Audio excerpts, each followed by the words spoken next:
내가 어떤 땅에 건물을 짓겠다라고 했을 때는 이 건물이 생겨나는, 이 건물을 짓는 요 위치는 어떠한 기후를 가지고 있다, 어떠한 기상 특징이 있다라고 하는 것들을 먼저 분석을 하게 됩니다. 그래서 보면 대상지 1조 분석이라고 해가지고 몇 시부터 몇 시까지 여기는 해가 어느 방향으로 잘 들더라 하는 그런 것들도 살펴보게 되고, 그 다음에 이제 이 지역은 비가 많이 오더라 또는 뭐 눈이 많이 오더라, 기온이 다른 지역보다 높더라 낮더라 하는 그런 것들, 기후에 관한 것을 가장 먼저 고려를 해서 건축물을 계획을 합니다. 그리고 나서는 이제 요 기후들을 분석한 것들을 바탕으로 예를 들면 이제 이 지역의 신재생 에너지를 이용해 가지고 뭐 아까 예를 들면 이제 제가 살고 있는 이쪽 강원도 지역 중에서 영동 지방은 바람이 굉장히 많이 부는 지역이 있는데, 내가 지금 집 지으려고 하는 곳이 바람이 많이 분다라고 하면은 건물에 풍력 발전 시스템 넣어가지고 풍력 에너지 사용할 수 있겠죠. 그래서 그런 내가 살고 있는 지역의 기후를 이용해가지고 여기는 햇빛이 굉장히 오랫동안 내리쬐더라 했을 때는 지붕에 태양열 에너지 시스템 뭐 넣을 수 있고 이런 것들. 기후를 바탕으로 해서 신재생 에너지를 기획을 하게 됩니다.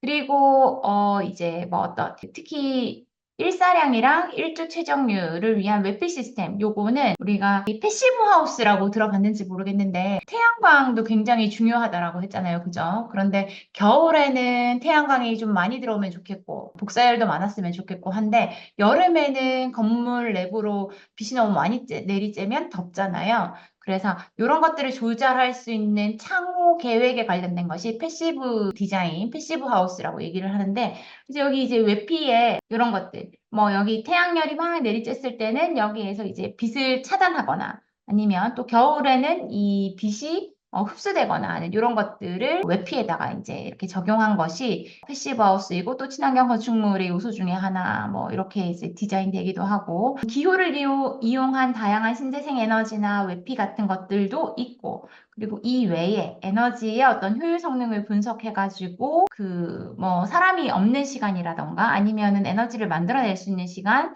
사람이 있는 시간 동안에 에너지 사용을 좀 이제 매니지먼트하는 그런 전반적인 시스템도 친환경 건축물을 계획할 때 고려하는 이런 요소들입니다.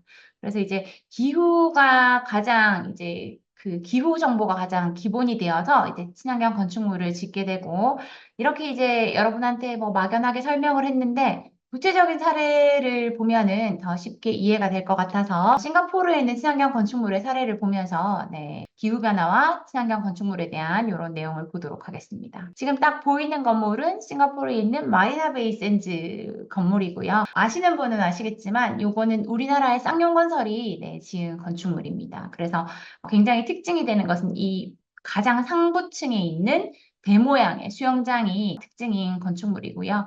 요거는 사실 우리가 볼 때는 이 건축물이 메인이지만 뒤편에 그 굉장히 큰 수목원과 정원이 있는데, 가장 중요한 친환경적인 요소는 그 뒤쪽에 정원을 보면서 이야기하도록 하겠습니다. 일단 싱가포르 같은 경우에는 캠프의 기후 구분에 의해서 몬순 기후에 해당한다라고 이야기를 하고 있고, 굉장히 이제 스콜성 폭우, 그 약간 소나기가 많이 내리는 지역이고, 덥고 습도가 높은 지역이라고 할 수가 있습니다.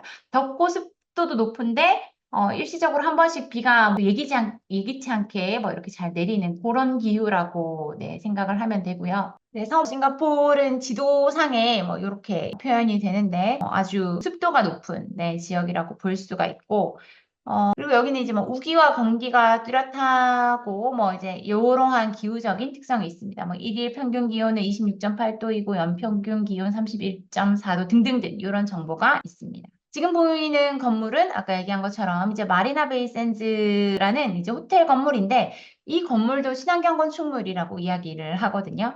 근데 이제 왜 친환경 건축물이냐라고 했을 때 싱가포르는 비가 많이 온다고 얘기를 했잖아요. 그래서 이제 특히 비가 많이 오는 이 빗물을 이용을 해가지고 건물을 지은 것을 특징이라고 할 수가 있는데, 여기 보면은 여기가 다 호텔인데 호텔 외부에 이제 테라스가 이렇게 되어 있는 것을 볼 수가 있습니다.